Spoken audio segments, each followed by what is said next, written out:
In Print Radio. In Print is a professional writers organization located in Rockford, Illinois. We're dedicated to providing resources and education off the page and on the air. Hello, I'm Bob Francis. Today I'm sitting down with the author of You Can't Put God in a Box, Kelly Besecke. Well, thanks very much for being here, Kelly. You had a long trip, and we will have the fiction that you came all the way from Texas just to talk to us here on the radio show. So I know you're here for other things, but we'll keep that fiction. And actually, it's the only fiction we have for this whole interview because you are a nonfiction writer. Your book is You Can't Put God in a Box. And why don't you just tell us a little bit about yourself? How did you start this concept? Because it sounds like it's been a long time in coming. It has been a long time in coming. It started its life as my dissertation in graduate school. I was getting a degree in sociology at the University of Wisconsin. And it came about because I was taking a break. And I tell this story in the preface of the book, but I'd finished all the coursework and everything for the degree, and I had a moment to take a break, and a friend and I took a road trip one summer. She had just finished her degree, and I was in this middle phase, and another friend of ours gave us these Joseph Campbell tapes, Joseph Campbell and the Power of Myth with Bill Moyers, which some of your listeners may be familiar with. I know those videotapes ran on PBS for a lot of years, and I'd never heard anything like that. It really blew my mind. I'd never heard anyone talking about religion in that way, and in particular, he talked about religion and used scholarship and used sort of the style of thinking that you would see in academia of sort of textual analysis and linguistic analysis and comparative study. And he was putting these two things together in a way that I found just really provocative and generative of meaning. And that was what really grabbed me. I thought, gosh, there's some spark here. There's some energy here. And I knew that I found out later that even though I had never heard of him before this, that he had a huge audience. And I just thought, well, what else is going on with these people? What else, what is going on in the sort of religious lives or the spiritual lives, the intellectual lives of people who are thinking this way about religion, or people who like Joseph Campbell's way of thinking about it? And that led me to, over a number of years, to identify a particular style of relating to religion that another sociologist named Wayne Clark Roof has called reflexive spirituality. And I followed this reflexive spirituality through different settings. Large urban United Methodist Church, an interfaith adult education center actually located in the Chicago suburbs in Deerfield. And actually, they have 5 branches in and around Chicago. But the first and main center is in Deerfield, called Common Ground. And then different secular settings, author talks, and the spirituality at work movement, and just different sort of places where people were relating to religious tradition in this way that seemed to kind of capitalize on reason at the same time, and all in pursuit of some kind of larger sense of spiritual meaning. And so when you were taking a look at this, about how long did this take to check the churches out and go to the different secular events and things? Like how much time did I spend doing the research? Yeah, just a few years. I spent a couple of years just trying to read and figure out what it was that I was wanting to study. And then I would say I probably spent maybe 3 years going to different field sites like that and listening to people talk. Calling it field sites, that's kind of funny because we think of just attending, but you're going about it a very academic way. Yeah. That even though you're talking about something that's ultimately pretty personal, that you were still kind of following a rational approach to doing it. When you were doing it, did you, at first or as part of it, did you feel like a part of it? Like, were you a member of the church or a member of any of these groups, or did you kind of stay apart? No. I came to it all from the outside. I was listening for a particular pattern, conversational patterns that I sort of was starting to hear in different places. For example, like a metaphorical approach to religion was one of them. More interest in metaphor than in literalism. That would be just one example. And other sort of patterns like that. But no, I never really felt, I was sort of, I have sort of a sympathetic, one of my graduate school advisors said, well, I think your style of research is to sympathetically identify with the people that you're studying. And I do that. I kind of seek out people that I think are doing something cool. And I thought they were doing something cool, and I liked them, and I liked what they were doing. But I didn't sort of start out in that world. But as you got into it, I mean, if you're doing this for a couple of years, at some point they must have noticed you in the back of the room or something, and sometimes who's that, and bring you closer, or engage in conversation. Did you make friends, or did you start getting more out of this on a personal level? Or I did definitely get stuff out of it on a personal level. I don't know that I was pretty quiet. At the end of field work, for example, there in some particular groups, like there was a particular adult Sunday school class. Actually, it was different, not Sundays, but it was an adult class called Faith and Reason. And I was there often enough, and it was the same people over and over again, and they saw me sitting there writing a lot, taking notes, which is what I was doing, that when I was wrapping up the process, I sort of gave a presentation on, who is this person and why has she been taking all these notes? And, so I said that, but I did. For the most part, I was an observer in most of these settings, in all of these settings. A few conversations here and there during breaks, that kind of thing. Did anybody who was attending, once they found out what was going on, what was the reaction? Was anybody annoyed, or no? Really? Oh yeah, no, nobody was annoyed. They were if they were anything or interested in, more often than not, I find people, they want to tell you, they wanted to tell me stuff rather than. They were interested in what I was studying, what I was learning, but they were more interested in telling me their own take, and which was great, because that's what I wanted to know. So, for example, I did find and this is another conversation I report in the book, I did find myself in the sort of foyer of a church with a guy that I call Mike sitting next to me, sort of telling me his story of how he'd been raised, in this conservative tradition. He just didn't feel right in it, and then he left, but he didn't feel comfortable being what he called totally secular. And so then he found this church and this way of being, and it was like a breath of fresh air to him, so that kind of conversation, would happen. Well, let's back up a minute. Let's talk a little bit about what reflexive spirituality is. So you're saying essentially you have religion, and then you have on the other side complete non-religion or secular thought, and this is somewhere in the middle. So maybe kind of talk a little bit about what it is and how it went about. Yeah, I can do that at length. The short version of it. Of time. Okay.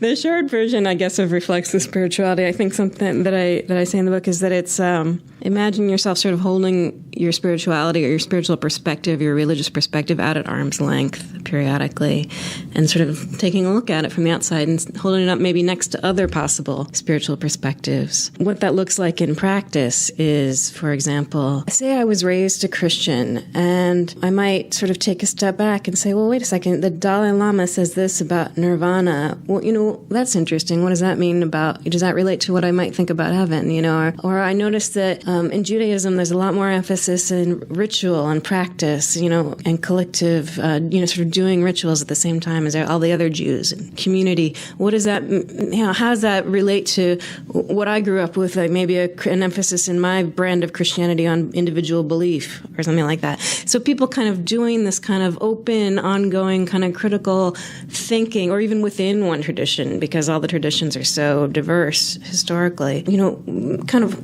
saying, all right, here are the ideas I have.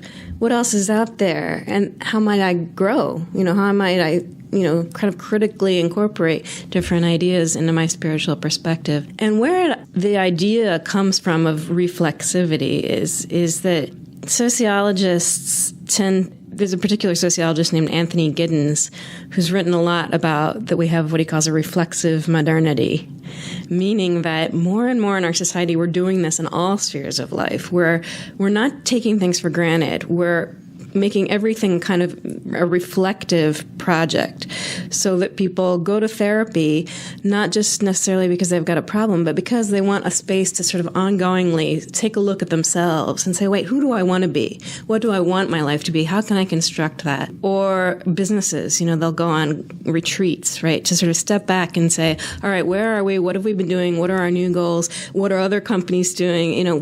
So this kind of a constant self self-assessment and considering of options and reaching for something new and reaching for growth in a conscious, deliberate way. And so we see that in all spheres of life in modern society.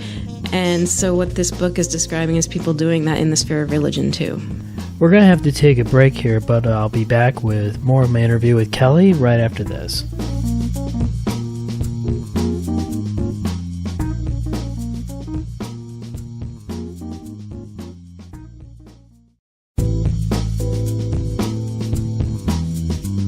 Welcome back to Imprint Radio. I'm Bob Francis, and I'm sitting with author Kelly Besecke. What did you see in terms of the differences, like you mentioned in the book, and I think we mentioned it once here already in the interview, the Spirit at Work movement, and maybe just explain what that is and how does that vary? I mean, if you're talking about something, say, at a corporate level, that's very different than, say, something as a personal level, but there's obviously things that are similar. Gosh, I'm not an expert. I'm not particular. No, but there are a couple books that I don't remember the titles of right now, but that are specifically about the spirituality at work movement. It had a kind of a heyday.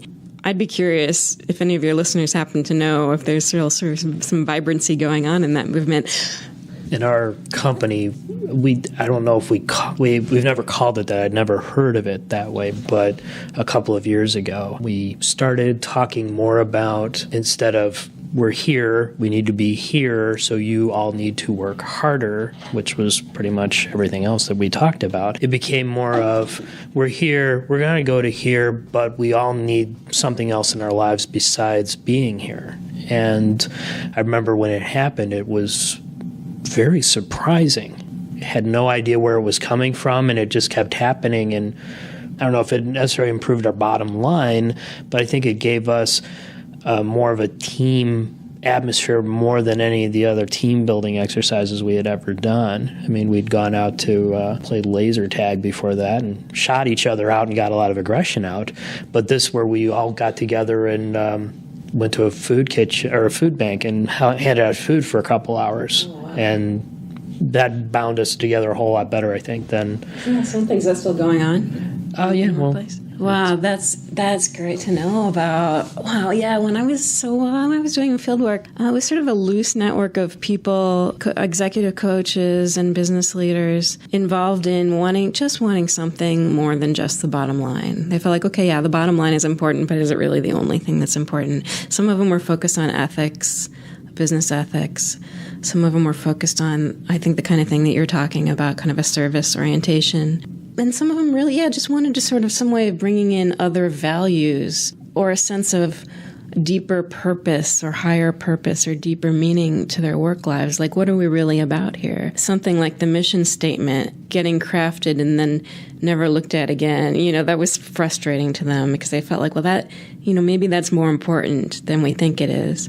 And so the events that I went to were, some of them were really oriented towards individuals trying to find deeper meaning in their own professional lives and how to integrate their own sort of spiritual outlook into their work lives. Some of them were just discussion for business leaders to get together and talk about, what I remember going to one conference where I guess the joke was, it was a spirituality at work, and someone said, is this conference sponsored by people who like oxymorons? And so there would be discussion around that. Are these two things really oxymorons? Do they have to be, so just sort of, I think people just wanting to have that conversation and wanting it to be okay because it's scary, it's like, I don't want people to think, all right, I'm interested in spirituality at work, but I don't want people to think I'm going to try to force some dogma on them. That's not what I mean, so there's this sort of scariness to it. One of my favorite things that you put in your book was the woo-woo factor. It's talking about the woo-woo factor of, you call for nonlinear thinking, and like the blowback, I guess, from sort of the bad view most people have had of this sort of movement, I think, up to this point of the new agey sort of stuff. Maybe talk a little bit about what's the difference. We're not talking about that kind of new agey thing. This is very different. It is different. I think it's interesting because that phrase new age, it's interesting to me how people use it because there actually is a pretty clearly identifiable new age movement, but people use the words new age to describe kind of every spirituality that doesn't fit into the sort of conventional terms of, conventional church. So yeah, I see, a reflexive New Age is a theoretical possibility. I think that it would be, in fact, there's a guy, the Grof people, the Stanislav Grof and I think his wife, have written about taking, for example, the alien abduction experience as metaphorical, and so that would be taking a New Age topic, sort of alien life, and examining it for its metaphorical potential. So that would be like what a reflexive New Age movement would look like. But at its heart, yeah, they're two different things. I think the New Age movement is very individualistic. It has these sort of metaphysical subject matter, alien life and the paranormal and things like that. They're very, sort of typical kind of New Age. And then other, a lot of individual human potential. And there's some overlap there. But the reflexive spirituality just has a different cast. It has sort of a lot more of an intellectual feel. It's people who are more interested in reason, but they're also think that maybe reason isn't good enough. It's sort of, they don't really like the idea of kind of almighty reason. It's sort of, everything needs to be totally rational. They think that there's probably something greater than reason too. The piece in the book that I was thinking about was the reflexive seem more constant, and what you defined as New Age, and there was periodically getting your spiritual high, like on a weekend or something. I wouldn't define the New Age that way. Some of the people that I studied would. Yeah, in fact, I wish I sort of had memorized. In a dissertation version of this, I have a definition of the New Age that I've borrowed from things that I've read. I have more respect for it than the people that I studied did, partly because they were trying to distance themselves from it, because it sort of bears the brunt of this whole, the woo-woo factor of like, oh, spirituality is woo-woo. And they were like trying to say, well, no, we're not woo-woo. We're legitimate. We're respectful. And so there was a fair amount of sort of denigrating the New Age movement to try to say, well, we're not that. There's a variety within it. Yeah, it was interesting in the book that you talked about, especially in the religious side, that they were having arguments with people that weren't there. So you had the religious, well, we're not those religious people, those, in this case, I guess maybe evangelicals or more conservative Christian sects and things. So I thought that was interesting that it was, they maybe not explain who they were, but they could tell you who they weren't. Yes. Yeah, definitely. And I found that in all of the sites. So I guess people do that when they're defining themselves. It's a counter, I don't want to say countercultural, but it's under the radar. This sort of real religion, liberal spirituality. It's not what we see in the headlines. And so they do have to, particularly liberal Christians, have to spend a lot of time saying, yeah, I'm Christian, but not like that. Or again, they're like the Interfaith Center. It's like, well, yeah, we believe in all the religions of the world, but not like those, those other people who are just shallow, And then even among the spirituality at work people too, the sort of background figure of, we got to be practical. It's got to be about the bottom line. We got to be efficient. That they were sort of trying to, they had that in the background all the time. One thing I also wanted to say, in case you have room for it, is one other difference between reflexive spirituality and the New Age movement is my sense is that people involved in reflexive spirituality are much more engaged with religious traditions. They're looking into the traditions. They're looking into the writings. They're looking into the practices and trying to make something of them. Whereas the New Age sort of has, I think, its own tradition. There seems to be a lot in modern society, and I guess that was the other thing I found interesting in your book was that modern society or modernism is not the last 20 years. I mean, you went back to essentially like the Enlightenment. So even if you go back that far, there's always been that kind of traditional conflict of the religious, the idea of faith, and the idea of nonlinear thought. I don't remember. You used that phrase, nonlinear thought. That's interesting. I don't remember talking about that. Okay. I think that's yours. But there's the conflict between faith and reason, religion and science. Yeah. And so this isn't anything new that we've just discovered since, Fox News has been on the air or something like that. It's just been going on a long time.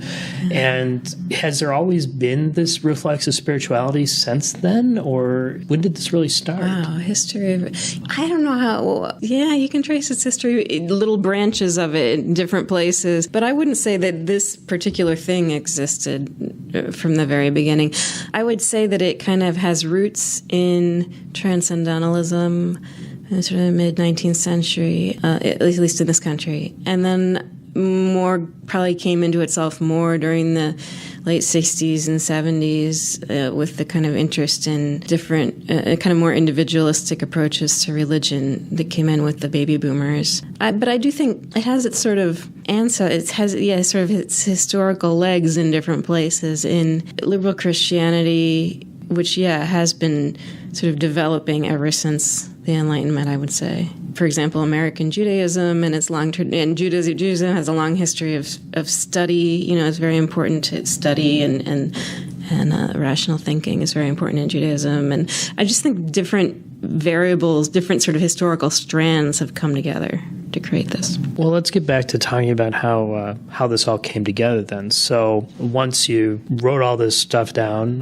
what are we talking about? I mean, what does this look like? I mean, do you have just stacks and stacks of notebooks in a room somewhere? I do. I filled, I think, 10 different journals with notes to myself, notes about reading questions I was asking myself.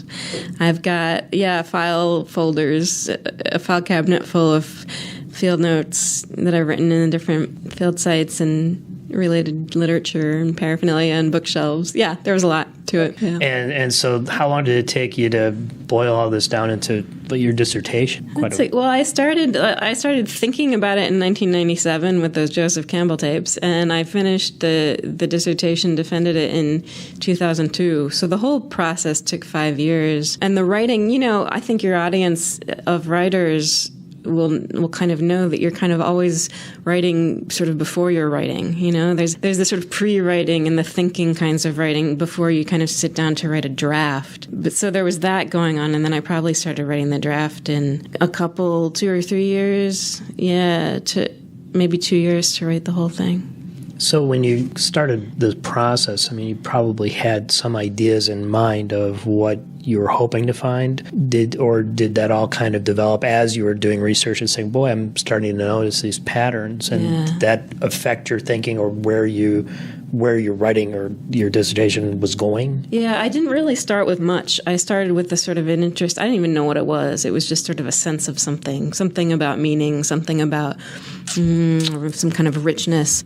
And at first I didn't think it was going to have anything to do with religion, but when you have an interest in meaning, you eventually find yourself looking at religion. So I didn't really start with much. The kind of research that I did was an iterative process where you're doing reading in your field, sociology of religion, and you're at the same time kind of going out and testing the waters and seeing what's out there and asking them to speak to each other. And you're constantly back and forth between what you're observing in the field and the conceptual framework that's given to you by your discipline. And that's sort of how it all came together. We can point out that it must have worked out because you did become a professor. I did, yeah. They gave me the degree. so you were able to defend it pretty well. How long did it take? So we're talking, 2002 here. That's over 10 years ago in writing the book. How long did you put it away for a while and then get back to it? Yeah, I put it away and went back to it because I had to go off and earn a living. There's a lot of that going around. There's a lot of that going around among writers. Yeah, stay tuned for my second book, which will be about that.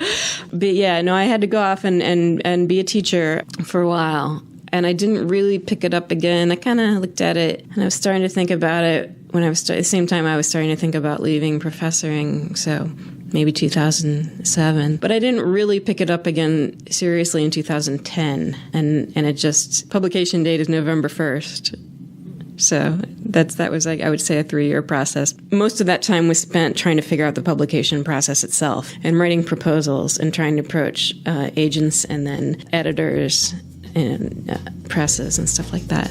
And then once I finally got a book deal, I was able to revise the dissertation into the book. I feel like it must have taken about a year while working.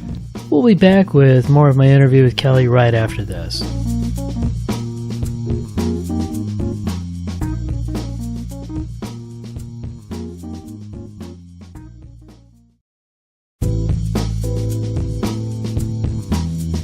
In Print Radio. I'm Bob Francis. I'm sitting here with author Kelly Besecke.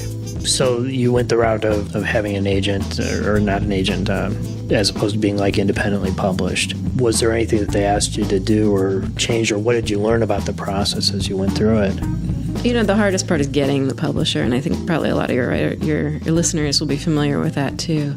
No, once I had the book deal, it was pretty much free to do what I wanted. There was a certain amount up front where they wanted. I had an idea that I was going to take it in a less academic direction, which I did do. But they wanted me to put some of the academic stuff back in because that is really the heart. That's where it was born, and it's meant to appeal partly to scholars and students. But once we kind of had the deal and had that figured out, I was just sort of free to write. One of the things I've found interesting about your book, because you do spell out in the book, this is meant to be a teaching guide, and you organize it very kind of academically of, this is what I'm going to write about, here's my points, and you try to make that very clear, and it is very clear. I was able to understand it. But I found it was interesting because it was written in first person. You're doing this, you're talking about this, you went here, you did this field work, you're finding these things out, you did this additional reading. So it was different than a lot of academic work where I've read that is very distant third person. And I found that interesting. Was there ever a time that you were planning to write it more as an academic piece as opposed to what almost seems like more of a personal journey of this is what I did and how I ended up with it? That's interesting. No, I think the difference isn't quite so stark. I think you might be talking about work in the natural sciences in particular when you talk about academic work. And in the social sciences, and in particular the qualitative social sciences, anthropology in particular, and qualitative sociology, there's very much a strong sense of you're doing this research, so we want to hear what you did. It's not. It would be awkward writing and also sort of false to the story to sort of act as though I wasn't doing this. I wasn't the one conducting these observations. I wasn't the one, figuring things out. It seems like I think they try to remove the process so to maybe prevent any thoughts of that there might be some bias. Maybe that would be for natural sciences of, the scientist wasn't really involved in this chemical reaction or whatever they're describing. Or that's interesting, too, because even within the natural sciences, particularly among feminist scientists, there's a reaction against that idea of, because bias is sort of neither here nor there, but the scientist is always part of the process, right? I think there's a book called A Feeling for the Organism that captures that idea, particularly in biology, that the scientist is a part of it. But definitely when you get into closer to the humanities, into the social sciences, as I say, into the more qualitative ones, it gets closer to, we recognize that the uniqueness of the individual researcher matters and is part of the story and doesn't detract from the story, but enhances it, just as for an artist or something you would want. You don't.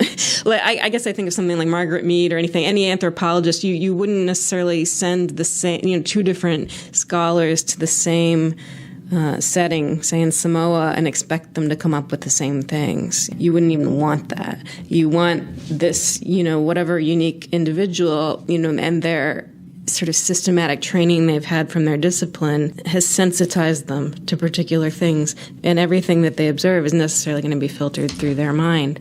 And so you're looking for their analysis. Wow, that's interesting because my wife is a chemist, and so there you try to avoid that the chemist did anything as much as possible to make it as universal as possible. If she writes H2O or something in a reaction, she can give this to chemist in Timbuktu, doesn't even speak English, and yet they will know exactly what she's talking about. Whereas this is very much, it's not only the observation, but the observer. That's very interesting. Yeah, and I'll say in the quantitative sociology is sort of split right down the middle. There's a lot of statistics-heavy sociology out there, and then much more quantitative and much more what you're describing, where the emphasis is on replicability, generalizability, being able to communicate very clearly like that. It's just two different approaches. If I'm trying to just say, here's an experience I had and write it, it doesn't really matter whether anybody else can replicate it or do anything with it. They just read, okay, I came, I saw, I conquered, whatever it was. This is it. Like a memoir. Yeah, it's a story or it's a poem or whatever it is. Whereas with something, it seems for your book and the audience to try to educate people, that wouldn't be enough. Yeah. And so how do you make it so it's not, what do you put in there, I guess, to give people things to think about or work on or even argue with, I guess, in the book that you've done? Sociology. You know what I mean? What I put into it is sort of the disciplinary training and conceptual framework that I was, given and found that sort of places is not sort of a story of my experience. It's a story of what I saw other people were up to that spoke to a particular theoretical question that has to do with the relationship between reason and religion. And meaning and modernity, So I sort of like looking for what people are doing that speaks to these ideas that are in the culture, but that also sociologists have addressed in specific ways. So maybe it's more if somebody who was in the study of sociology, they would be able to take this and expand upon it in like a classroom setting. Oh, yeah. Okay. And anybody, definitely sociologists and also people in sociology, religion, or sociological theory. And then I would also think in other fields where they're studying modern American religion. Yeah. As you're writing the book or as it's been published, how did the editing process, or I guess the vetting process of the work, did it get passed around like other sociologists? It did at first, yeah. What I wrote was a proposal. And different publishers ask for different kinds of things in a proposal. So I wrote a proposal, or a few different versions of it for a few different publishers, and sent it out to likely presses that specialize in this kind of thing. And then what happened was at this particular press, Oxford, they sent the proposal out to 3 scholars in the field. And those scholars wrote comments and, said, well, here's what I think you should, writing advice to the editor, should you publish this or not? Yes, they thought that they should. And then one of them had recommendations for what he would have wanted me to do with the book. So that happened. And then I wrote a response to that and said, okay, I'll do those things. and they said, okay, good, and then they sent me a contract. It seemed much more involved with that when I tell it like that, but yeah. Did you have to do additional field studies and things so you did all this as part of the dissertation, and then you're just basically expanding upon that then? Exactly, yeah. Okay. Yeah. Revising it's very similar to the dissertation in its structure, but I've tried to write it in a more approachable way. What was the editing process like in this book? It was pretty small. It was pretty minimal, actually. Yeah. There was my editor, my acquiring editor at Oxford looked at it, and he just had some fairly minimal things he asked me to change in the first chapter and the last chapter. One paragraph he wanted me to cut out here and there, and then just sort of generally take a swipe through that I tend to sort of, as I said, sort of be enthusiastic about the people that I study, and he wanted me to see if I could sound a little bit less like a cheerleader. I don't know if I've succeeded in that or not. I would say I think you succeeded because I get the impression that you like these people. So I wouldn't say that you're like an enthusiastic booster of them, but that you definitely are open to whatever they're doing. Maybe that's why I picked up on that, because it's in first person and you do seem to treat everybody in a positive light, that you naturally think, well, this person, this narrator, who may or may not really be you, the person writing it, is sympathetic to these ideas.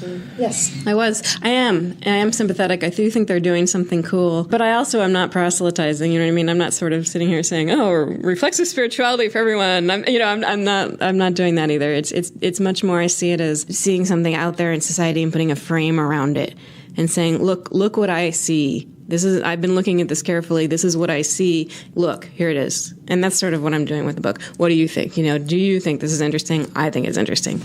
And then otherwise, as far as editing, it went through a copy editing process that was also pretty minimal, which made me feel really good about myself as an editor, which I also am. I'm like, all right, good. It didn't require a whole lot of copy editing. Yeah, that was one. My next question was, how did it feel to have the shoe on the other foot? It felt great, honestly. Partly for that reason that I felt like I didn't, I'm doing pretty good. I'm okay. But also because it's just so nice. A book is such a solitary process, and when you have other people engaged in it, trying to help you, and they're your first readers, and they're sort of saying, well, as your first reader, this sentence didn't quite make sense, but what if you put it this way or that way? To me, that just feels like help. So, that was great. Well, very good. That sounds a lot similar to fiction process of, you put this out there and cringe and wait to see what happens. So yes. I'm glad that it went pretty smoothly.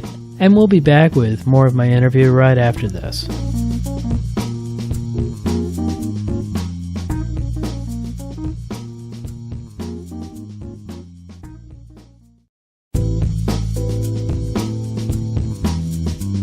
Welcome back to Imprint Radio. I'm talking with author Kelly Besecke. By the time this airs, it will have been published. Again, our convenient fiction. Amazon and Barnes & Noble are sending it out, have been sending it out, so yeah. And have you had a reaction?